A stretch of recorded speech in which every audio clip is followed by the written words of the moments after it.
Welcome everyone to the Canadian Nurses Association's webinar series, Progress in Practice. This webinar is entitled Ready to Roll, Examining the Readiness and Role of Canadian Nurses as the country prepares for legalization of non-medical cannabis. This session is being recorded for those who are unable to participate today. My name is Leah Menard and I'll be hosting this webinar.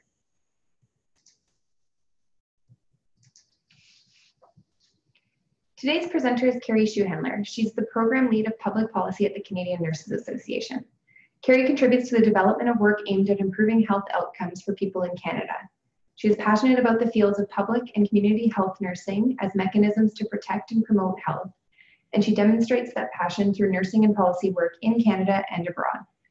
Karey oversees CNA's work on substance use, contributes to CNA's policy work related to legalization of non-medical cannabis, and facilitates the development of related CNA resources. At the end of this presentation, we'll answer as many questions as time allows. And now over to you, Karey. Great, thanks, Leah. So before we start, just a word about language. CNA uses the word cannabis quite intentionally. We work to reduce stigma through the appropriate use of language, and like other groups, including the federal government, we've made the intentional shift to the word cannabis. Cannabis is the more accurate term for the whole plant, and we strive to stay away from the term marijuana, whose racialized history is linked to campaigns in the US in the 1930s that were meant to demonize the plant by associating it with immigrants from Mexico. So on April 20th, or 4/20 of 2016, the federal government announced their plans to legalize cannabis and began drafting the legislation. So as many of you know, we're recording this webinar and it will be archived, but at the time that we're presenting this webinar, this is the eve of legalization. So there's going to be a real legislative shift, and it's a historical shift as well. Bill C-45, also known as the Cannabis Act, was passed and received royal assent June 21st in 2018. And the cannabis regulations, which support the coming into force of the Cannabis Act, were published in July of 2018. But the federal government has announced that non-medical cannabis will be legal in Canada as of tomorrow, or October 17th of this year. But really, the purpose of this webinar is, why is this legalization important for why is this legalization important for nurses and the clients and communities that we serve? We'll just go over the objectives of this webinar. To provide an overview of CNA's approach to medical and non-medical cannabis policy in Canada, to summarize our findings to date, and to identify next steps. CNA has been vocal in providing national leadership on both medical cannabis and non-medical cannabis. With regard to medical cannabis, our work has been to advance the role of the nurse and nurse practitioner while advocating for improved access and equity for patients or clients. While the focus of this presentation is on the legalization of cannabis, we can't look at legalization of cannabis without also considering implications for persons who use medical cannabis and the nurses who provide care to them. It's worth noting then that CNA supports two streams related to cannabis, one for non-medical use and another for medical use. CNA recognizes that there are specific indications for the use of medical cannabis. Under the new cannabis regulations, and also the regulations which preceded this into the 2016 Access to Cannabis for Medical Purposes regulations, nurse practitioners can authorize use. Unfortunately, despite this being clearly articulated in the federal regulations, to date, only one province, which is Ontario, currently allows nurse practitioners to authorize medical cannabis use. In addition to treating particular conditions and symptoms, there's also emerging research about decreased opioid mortality in places where medical cannabis is legal. One study, Bachhuber et al. From JAMA in 2014 revealed that states with medical cannabis laws had a 24.8% lower mean annual opioid overdose mortality rate. So that's interesting. CNA supports the need to preserve access to cannabis for medical purposes based on principles of access and equity that are threaded throughout most of our work here at CNA.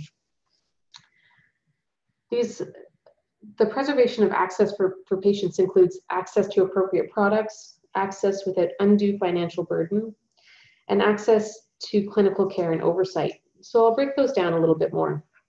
In terms of access to appropriate products, It's foreseeable that without protection of a separate stream for medical cannabis, the production of products will be based on consumer demand, which will be largely for non-medical or what some people are calling recreational purposes. These products often differ greatly from medical cannabis strains and have been developed with medical cannabis strains which have been developed with lower THC or higher CBD concentrations and specifically targeted to treat conditions where there is an appropriate indication. In terms of access without undue financial burden, we speak to this because in a system where cannabis is simply legalized but a medical stream is not protected, patients and clients may face additional financial burden if insurance doesn't cover their medication. Additionally, the federal government is currently proposing an excise tax on medical cannabis, which means patients will have to pay a tax on their medicine, which didn't apply before. Lastly, and of great importance, is the need for access to care and clinical oversight for persons using medical cannabis. This clinical oversight allows for therapeutic interaction with healthcare providers, including nurses, to help to assess for therapeutic effect, side effects, drug interactions, etc. Without such clinical oversight, we're essentially leaving patients to self-medicate and figure it out on their own. We also need to be aware of persons who may be self-medicating with a retail product, and as nurses, need to be able to assess and refer if that person should in fact be linked to obtain an authorization for medical cannabis, or if they are perhaps using or self-medicating with cannabis to treat a condition for which it may not be indicated. In this case, the nurse would have a responsibility to assess and refer to the appropriate provider and ensure the client is adequately supported. We see legalization of cannabis as an area of promise, and in our work, CNA continues to advocate for research funding into both medical and non-medical cannabis. It's worth noting, as you see in the last bullet, that the legislation and regulations have implications for both the authorization of medical cannabis, which sometimes people call prescribing, although it's actually an authorization provided by a physician or nurse practitioner, as well as the administration of medical cannabis. CNA is working with the Canadian Nurses Protective Society to develop a critical thinking pathway or one-pager for nurses to help to understand all of the legislative and regulatory considerations that must be made when asking questions about cannabis authorization and administration. It's important to remember that there are many different entities that govern the nursing practice. Nurses considering participating in any activity related to recreational or medical cannabis must not only be familiar with the governing federal legislation, which is what we're talking about today, but also applicable provincial and territorial legislation to determine what is permitted versus what is prohibited, limited, or restricted. The nursing practice can be further restricted by a nurse's licensing body, as well as by the employer. Finally, nurses should always be guided by their individual competencies and scope of practice. Nurses should ensure that they have the required skills, knowledge, and judgment to participate in any activities related to medical cannabis. If you have questions about what you are legally permitted to do as a nurse, it's a good idea to check with the Canadian Nurses Protective Society, your provincial or territorial regulatory body, and also your employer. Keep in mind that this is new and that things will change over time, so it's important to continually reassess and reorient yourself to the rules which may impact your practice. Now we will look at legalization of non-medical cannabis, CNA's related work, and implications for nursing. The Canadian Nurses Association uses a harm reduction perspective when appraising considerations related to the legalization, regulation, and restriction of access to cannabis. Legalization is considered an excellent option for reducing the health and social harms of non-medical cannabis use. Harm reduction is a pragmatic public health approach aimed at reducing the adverse health, social, and economic consequences of at-risk activities, focusing on the promotion of safety, prevention of death and disability, and support for safer use for the health and safety of all individuals, families, and communities. These values of harm reduction are consistent with the primary values in CNA's Code of Ethics that guide professional ethical nursing practice. Nurses have a responsibility to provide non-judgmental care to individuals and families affected by substance use, regardless of setting, social, class, income, age, gender, or ethnicity, and they can influence the development of organizational and governmental harm reduction policies related to drug use. As part of our commitment to advancing the nursing profession, we have worked to develop harm reduction documents that support and guide nurses in their practice. CNA's discussion paper, Harm Reduction and Illicit Substance Use, Implications for Nursing, was initially published in 2011 with input from several experts across the country, including Bernie Pauly, Irene Goldstone, and Timothy Christie. An update was published in June of 2017, and at that time, Bernie Pauly, a professor at University of Victoria, and Mary Gagnon, professor formerly at University of Ottawa, now at University of Victoria, graciously provided their time and expertise to review and update the document. In addition, in July of 2017, CNA published a companion document to our harm reduction paper, which was entitled Harm Reduction for Non-Medical Cannabis Use. This evidence-informed document provides an overview of the history of non-medical cannabis use in Canada, impacts of legalization, identification of harms associated with non-medical use, and tips for reducing harm.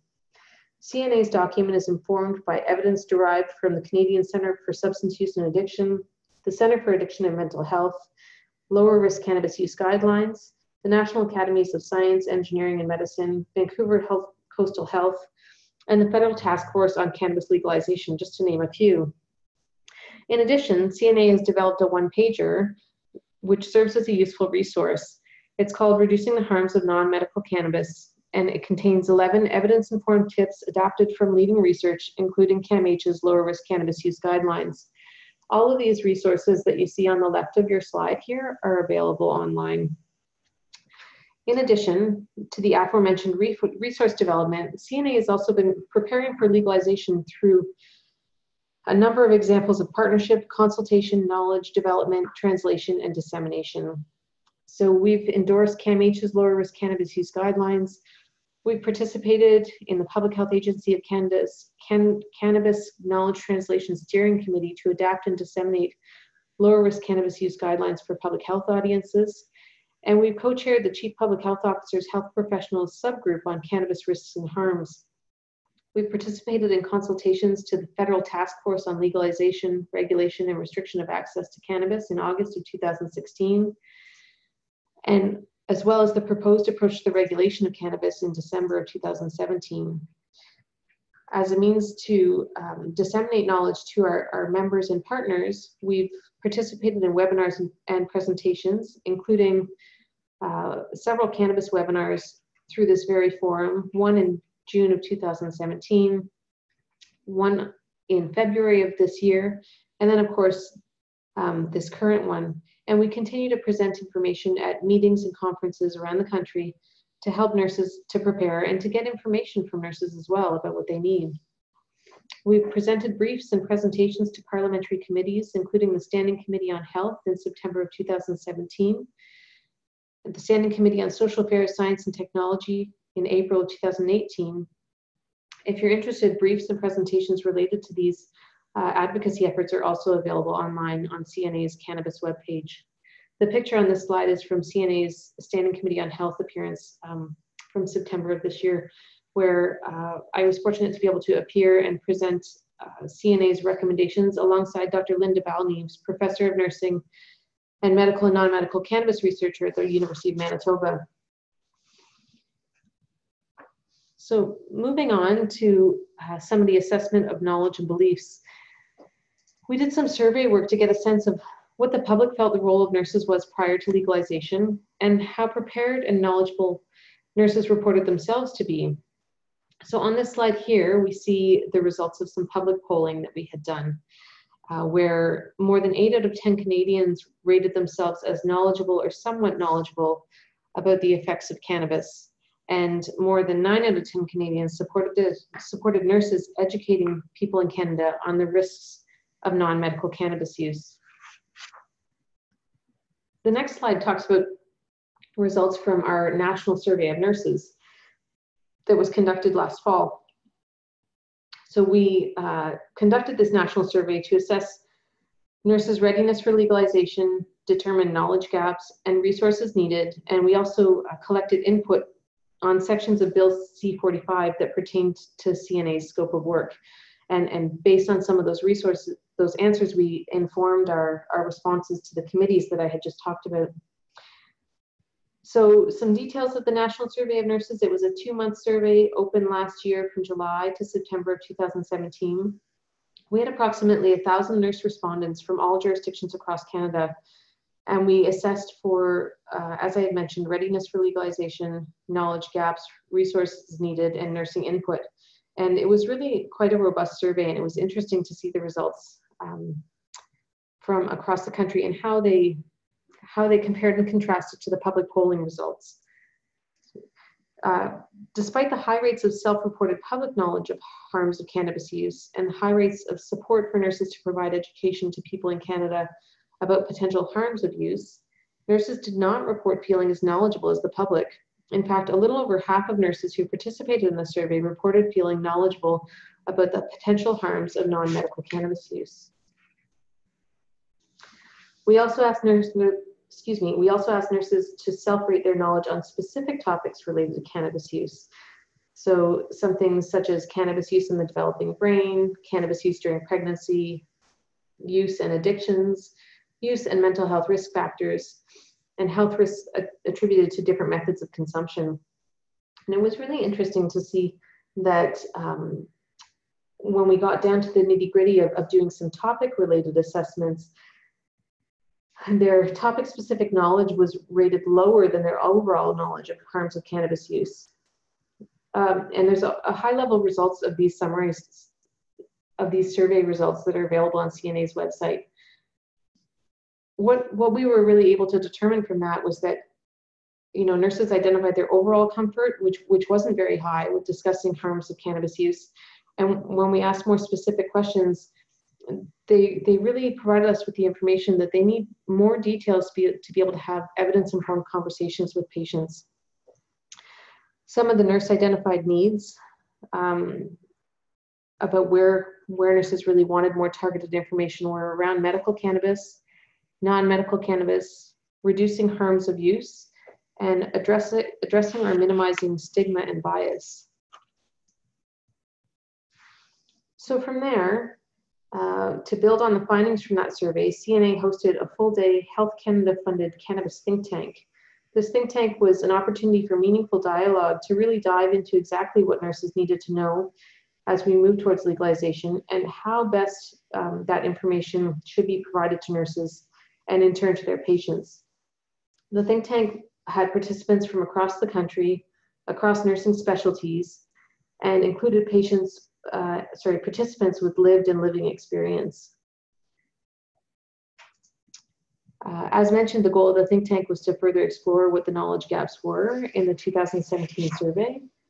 So as we move on to the next slide, we'll see, the deep dive that was done. The day was arranged with opening speakers, including opening remarks from Canada's Chief Public Health Officer, Dr. Theresa Tan. You probably saw that a couple slides back.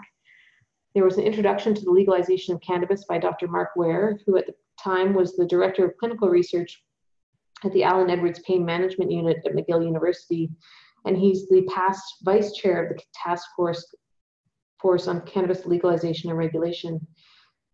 There was an opening presentation as well on implications for nursing by Dr. Linda Balneves, Associate Professor at the College of Nursing, Faculty of Health Sciences at the University of Manitoba. And then after that there was both a morning panel presentation and afternoon panel presentation with leading national experts on various cannabis topics, followed by small group work to dive into topic-specific discussions and explore needs. So tools and resources that were identified to be needed by nurses included a Cannabis 101 course. Many people articulated that they think they know about cannabis, but then as I had said, once there's more pointed questions, they reflect that they have gaps in their own knowledge of products, methods of use, all of which are important to know if you're going to have an informed discussion or provide education to clients. Nurses also asked for a cannabis legislation or regulation update or a one-pager for quick reference. As I mentioned, that's something that we're working on with the Canadian Nurses Protective Society. Nurses also thought that case studies, scenarios, and FAQs would be quite helpful. And they also asked for a self-assessment guide to identify stigma and bias.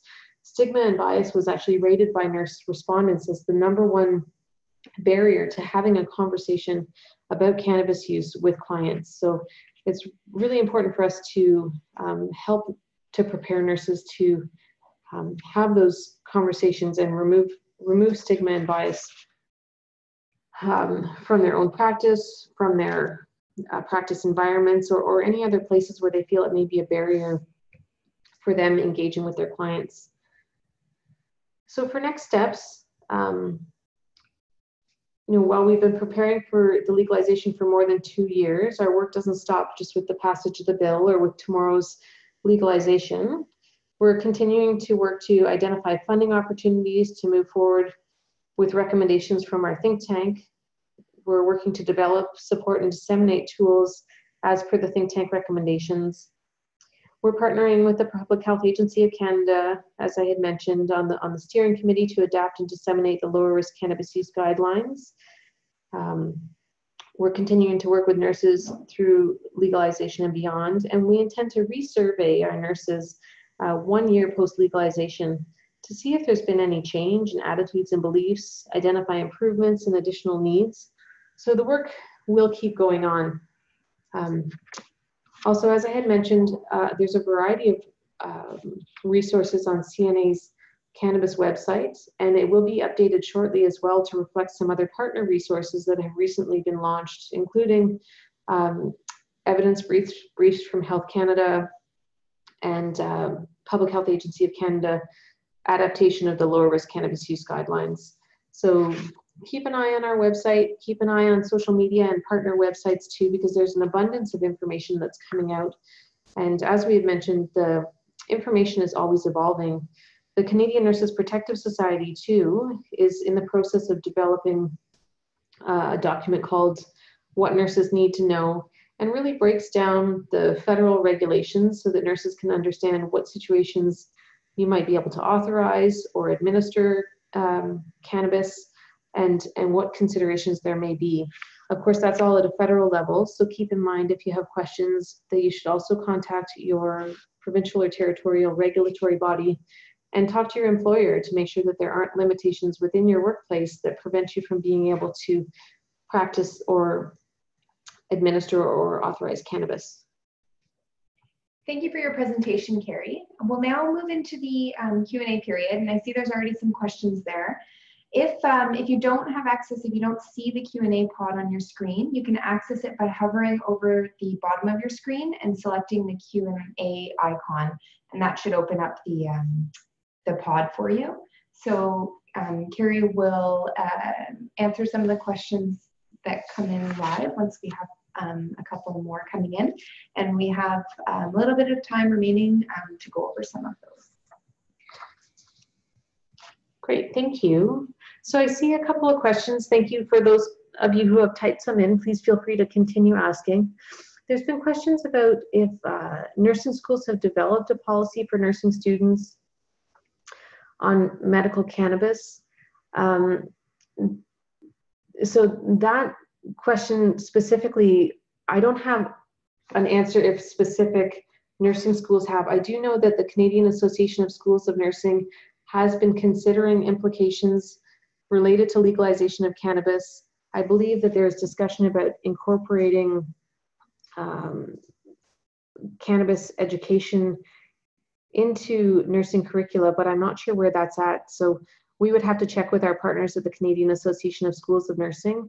And some of those would be dependent on policies that would occur at individual schools would also depend on the jurisdiction in which the school resides. So, the governing, the legislation and the regulations for the province and territory would have implications for, the licensing and regulatory bodies as well, which would make recommendations for practice. So it would probably vary from province to province and within the territories too. So it wouldn't be uniform across all schools. And then similarly, there's a question about if regulatory bodies, had developed a policy for nurses regarding the use of medical cannabis and its effect on their nursing work. And so from this, I'm thinking that the person asking the question is asking specifically about nurses who use medical cannabis. And in terms of, that would be a question that would have to go to each individual regulatory body. From Canadian Nurses Association, we maintain that really medical cannabis or non-medical cannabis or any other substances that may be prescribed or not prescribed, legalization shouldn't technically really change anything for nurses. We, under the Code of Ethics, have a duty to maintain fitness for practice. And so whether it's, making sure that we're free from impairment from alcohol or lack of sleep or, prescribed pain medication or things like that, we still have that ethical obligation to practice in the best interest of the public and be fit to practice safely.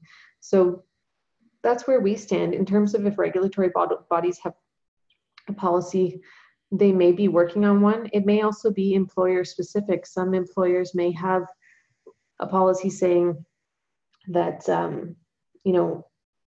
nurses or staff members are not allowed to consume non-medical cannabis. And in terms of medical cannabis, they may have a policy around that as well. Although if there's a medical indication and the staff member is not impaired, there technically shouldn't be any limitations on their work. So there's also a question if there's discussions with the media related to the term non-medical as opposed to the term recreational.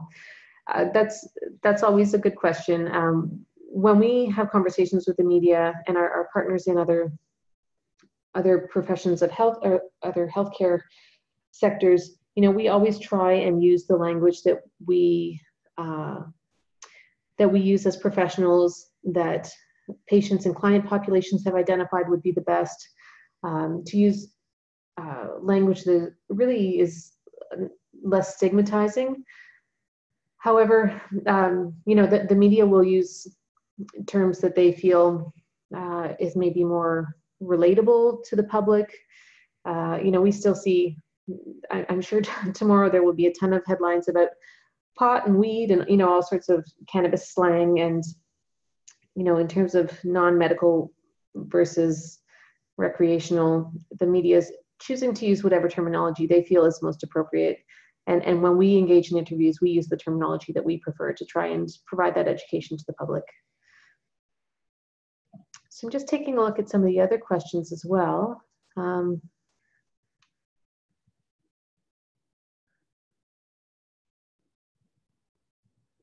So there's a question about what specific educational strategies are being developed for nurses to use with current cannabis users regarding risk and harm education, given that the research shows that most cannabis users believe that there is no risk or they can self-manage risks associated with cannabis use.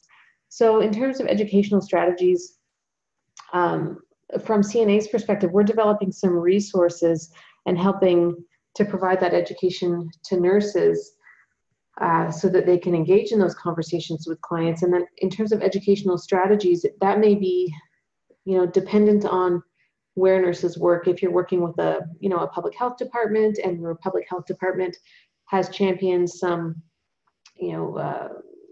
some educational sessions to try and help nurses have those informed conversations, those strategies would likely be dependent on the setting. At the national level, it's really difficult for us to develop strategies that are translatable to every practice setting, that are adaptable to various geographical diversity of Canada, as well as the cultural diversity of Canada as well. So there are many resources that are available, though most of which are based on adaptations from the Center for Addiction and Mental Health's lower risk cannabis use guidelines. And I'd also encourage you, if you're interested, to check out the CNA's website, because we do have that one pager that has 11 tips that is useful for for nurses as well as members of the public. The language is accessible to members of the public. It's available in French and English only, so there's not as many linguistic options to reflect the diversity of Canada, but really the tips are simple and talk about, you know, reducing respiratory complications by not doing deep breathing and breath holding, not mixing tobacco with cannabis, maybe choosing vaping over smoking, taking caution with edibles and recognizing that the onset of psychoactive effect with edibles happens a little bit later. And it talks about safe storage for cannabis to reduce accidental ingestion by children, because we've seen a bunch of research out of Colorado and also in Toronto more recently as well, where we've seen an increase in pediatric hospitalizations from kids who have accidentally ingested cannabis edibles. So, you know, we have tips around making sure you store your cannabis safely and recommendations around starting low and going slow. You know, not using amounts that are large or highly concentrated, and avoiding synthetic cannabinoids as well. So that messaging is starting to get out there, but it really does need to continue to be out there, because as this attendee had noted, you know, a lot of people believe that there are no harms to cannabis use, you know, and so we definitely don't want to be fear mongering, because you know, that type of say no to drugs approach doesn't work either, but just providing the appropriate information to nurses to be able to have conversations with their patients, have open conversations, so that they can, you know, work together to help to make the best choices possible to reduce harms from anything.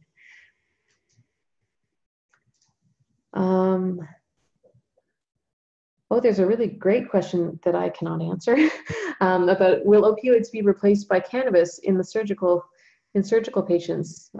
This individual notes that in our post-anesthetic care unit, see large decreases of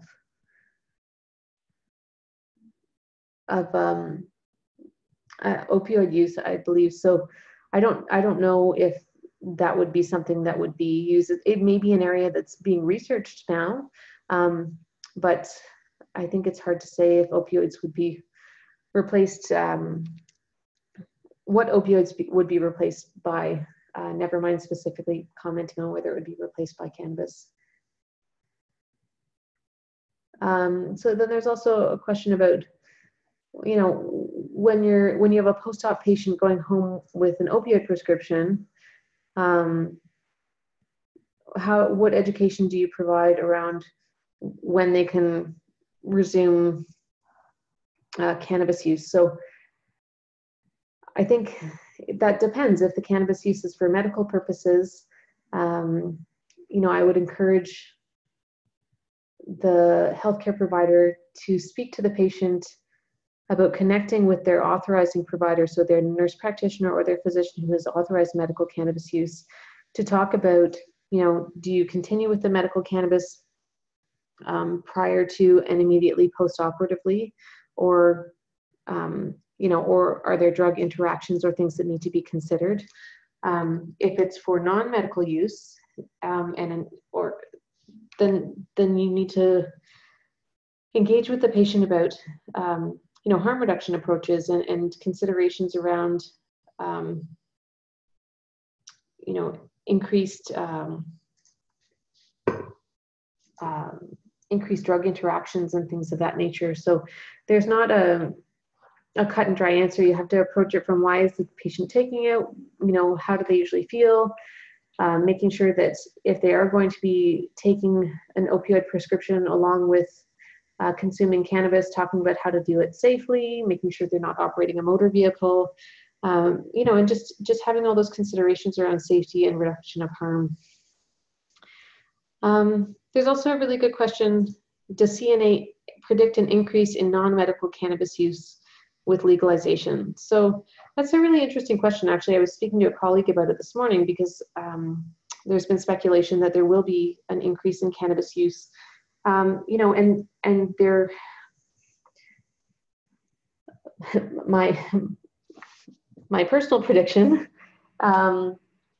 based on what we know tends to happen with policy shift, is that we will likely see reports of higher rates of use. Whether or not it's a real increase in use or not, that will be really hard to determine. And so what I mean by that is, right now, Canada, has pretty high rates of cannabis use, particularly youth cannabis use. And those are oftentimes based on self-reporting. Those are people who feel comfortable enough to have said, yes, I use cannabis, even though it's illegal. So once it becomes legal, maybe the same number of people will be using cannabis, but more people will just feel more comfortable to say, oh, yes, and disclose their personal use, because some of the stigma associated with use of an illicit substance may be gone. So we may see higher rates of reporting, but whether it's truly higher increase in use versus increase in comfort or increase in surveillance is going to be hard to determine.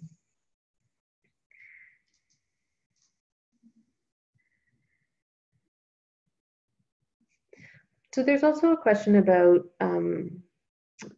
other organizations that have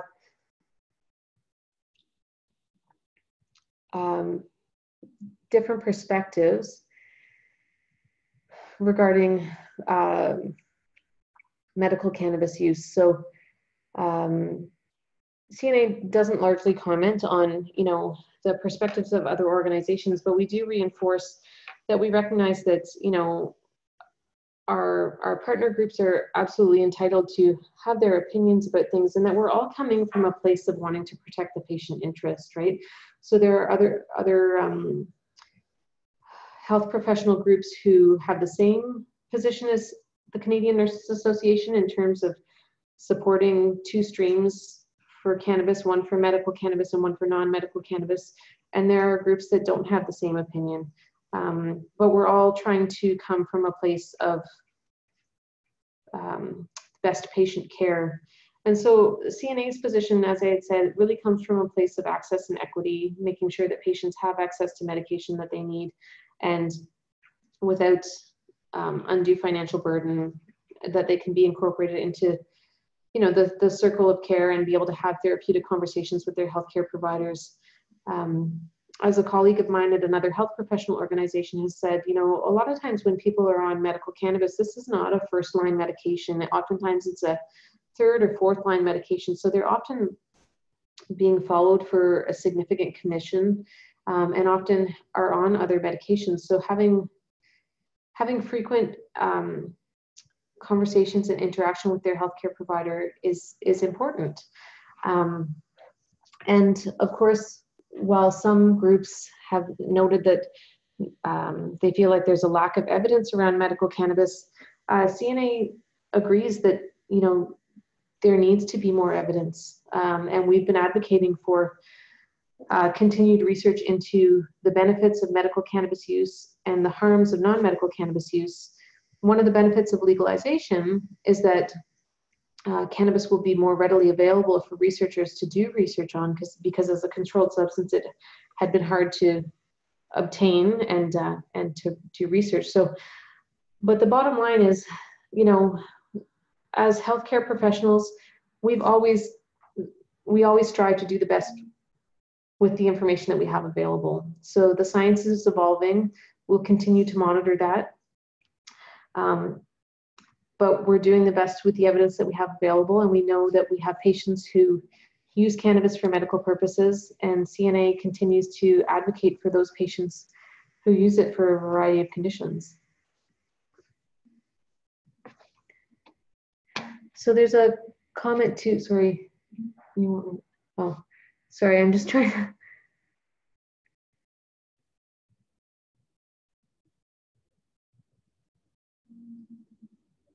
Sorry, I apologize for the wait. I'm just reading through some of the questions.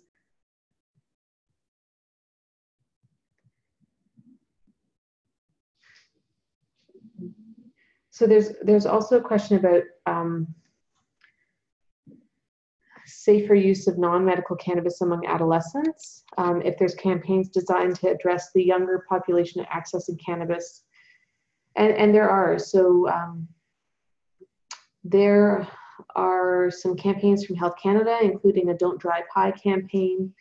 There are campaigns for youth allies, so adults who are supporters of youth or engage with youth, be it teachers or coaches or whomever, from the Canadian Center on Substance Use and Addiction, and they have a resource called Talking Pot.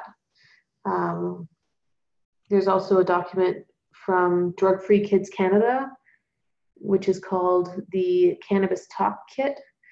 And there's also a new resource that was just released from the Center for Addiction and Mental Health, and it's a youth adaptation of their lower risk cannabis use guidelines. And it's a neat little fold out pocket resource called The Blunt Truth.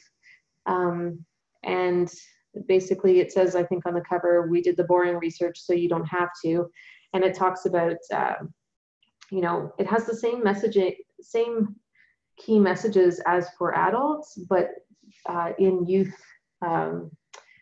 in messaging that was developed for youth by youth. So there are many resources that are out there, and they continue to evolve. So I believe that there will be, more, in the coming months to year.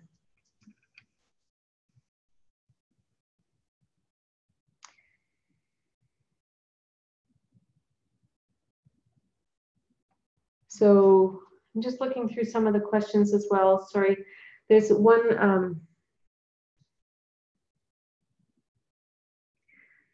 about if the Government of Canada is currently contributing any funding to education for healthcare providers or nurses regarding education on cannabis use.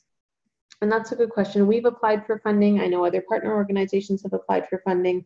The Government of Canada is definitely interested in healthcare provider education. We've been fortunate to be at the table with the Chief Public Health Officers Forum, which is chaired by Dr. Teresa Tam, and has 21 health organizations at the table, including the Canadian Nurses Association, as I said.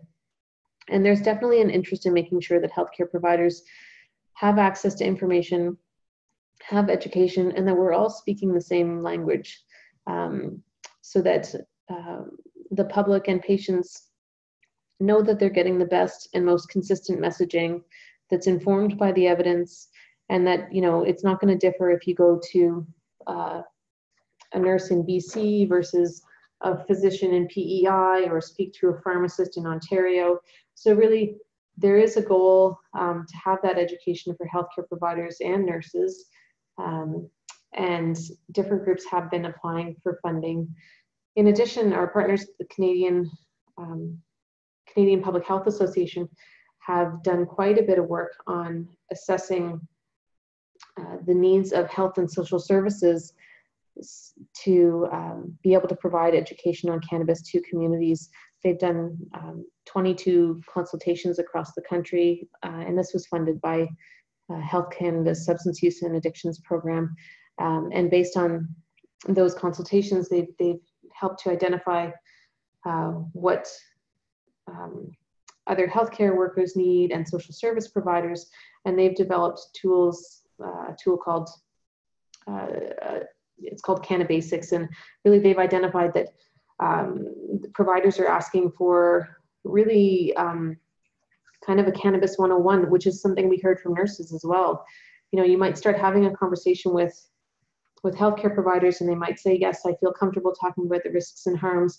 But then when you dive deeper, that provider might disclose that actually, I don't know how people use cannabis. I just assumed everybody rolls a joint and smokes it. And they don't know how to discuss reducing harms for someone who might be doing something called dabbing, or somebody who might be using, a high concentration product, or somebody who may be consuming edibles. So really the goal of some of that work that is being done there and by other organizations is really helping to prepare healthcare providers to have those honest conversations that are going to be meaningful to patients. Because if patients and clients don't don't feel like their healthcare provider knows what they're talking about, they're going to go get their information somewhere else. So.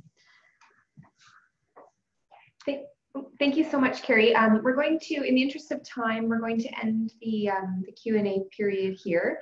But I would like to share some poll questions for you about today's webinar. If you wouldn't mind just asking or answering both questions. One is, how likely are you to use the information provided today in your day-to-day work? And the other being, if other people were in the room with you who did not register for the webinar, how many? So I'll leave that open for about 30 seconds.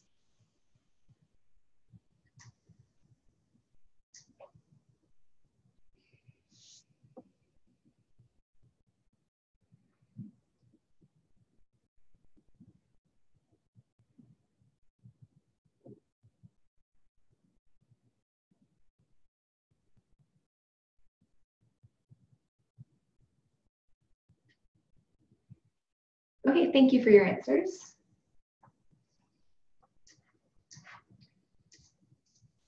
So if you have any other questions for Karey, she can be reached at the email address on the screen. And we did have a question about whether or not the presentation would be made available.